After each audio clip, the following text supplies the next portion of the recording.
छतिया राज्यदोल मिलन महोत्सव उद्घाटित होईछि। राज्य सरकार हस्ततंत्र बयन और हस्तशिल्प विभाग पक्षरु जिला हस्तशिल्प विभाग आनुकूल्य रे छतिया ठारे आयोजित छतिया राज्यदोल मिलन और पुस्तक मेला को बड़छणा विधायक अमर कुमार नायक आनुष्ठानिक भावे उद्घाटन करिसेंति। ए कार्यक्रम रे जिला हस्तशिल्प विभाग रो सहकारी निर्देशक प्रकाश चंद्र महांती, महोत्सव कमिटीर आवाहक मिहिर प्रताप दास, संतोष महांती, छतिया पंचायत समिति सभ्य दीपक साहू, महेश्वर ओझा और कमिटीर समस्त सदस्य माने उपस्थित रहिथिले। उदयमान कला परिषद पक्षरु सांस्कृतिक कार्यक्रम अनुष्ठित होइथिला। ए राज्यदोल मिलन महोत्सव रे हस्ततंत्र हस्तशिल्प विभाग रो 20टी जिल्लार विभिन्न कारीगर मानक द्वारा निर्मित हस्तशिल्प सामग्री मान प्रदर्शन करा जायथिला। महेश्वर ओझा जातीय हस्तशिल्प पुरस्कार प्राप्त छतिया जाजपुर छतिया राज्य मिलन उपलक्षे जो हस्तशिल्प बयन आयोजन कराई आपण ए संपर्क रे कोन कहबे? ए संपर्क रे होची एठी पाखापाखि 20टी जिल्लारू कारीगर माने आसନ୍ତି। आम जिल्लारू मध्ये कारीगर माने आसନ୍ତି। ये होची गोटे वर्षकर थरे ए प्रकार स्वतंत्र मेला करा जाए आयोजन करा जायछि, जहाँकि एठी भल बेपार मध्ये हुए। एठी कारीगर मानक रहिबा पे व्यवस्था करा जाए। आउ मोटामोटी भाव देखिले जे कारीगर मानक एठी भल व्यवहार मध्ये देखा। केते दिन चले मेला? एटा 5 दिन चले। 24 रु ए हैंडीक्राफ्ट आइटम हमर जहा आसीची आ भितरे सब हैंडीक्राफ्ट आइटम बा हस्तशिल्प जिनिस। हस्तशिल्प जिनिस रे कोन करा जाए? धरंतु पत्थर अछि, पत्थर मूर्ति अछि, काठ अछि, टेराकोटा अछि, बाउंस अछि, ये कोन सबाई गाछ अछि, काइच अछि, झोट अछि, नडिया गदा भी अछि, पेपर माक्स भी अछि। ई कार्यक्रम माध्यम रे कारीगर माने आगो को बढ़िबार या प्रोत्साहन आगो बढ़िबार प्रोत्साहन दबो।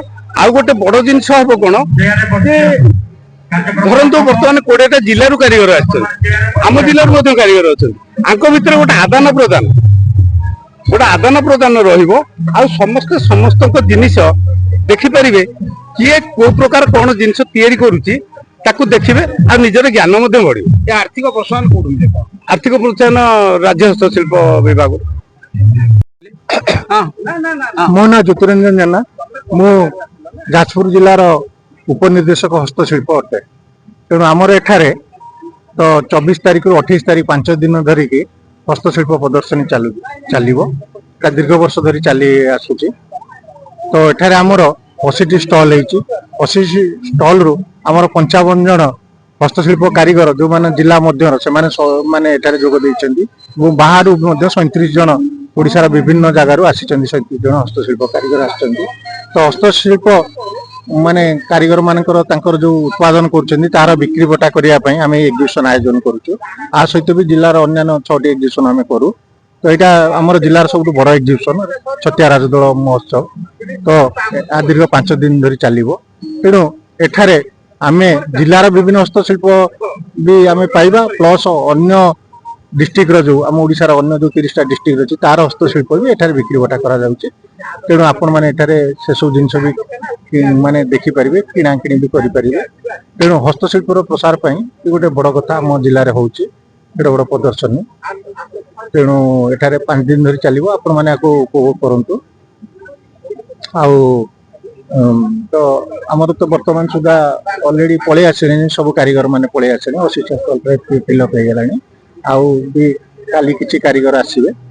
तेणु या चलिबो 5 दिन धरि। स्टॉल ले आपण कोन सब को क्राफ्ट सन्निविष्ट होची? हमर प्राय हस्तशिल्प प्राय सब क्राफ्ट सन्निविष्ट। हमर पत्थर खोदेई, काठ शिल्प, तबे कांच कारीगरी, चांदुआ तथा टेराकोटा समस्त प्रकार कारीगर माने को आमे सुयोग देउ। जिला सारा समस्त कारीगर को सुयोग देउ।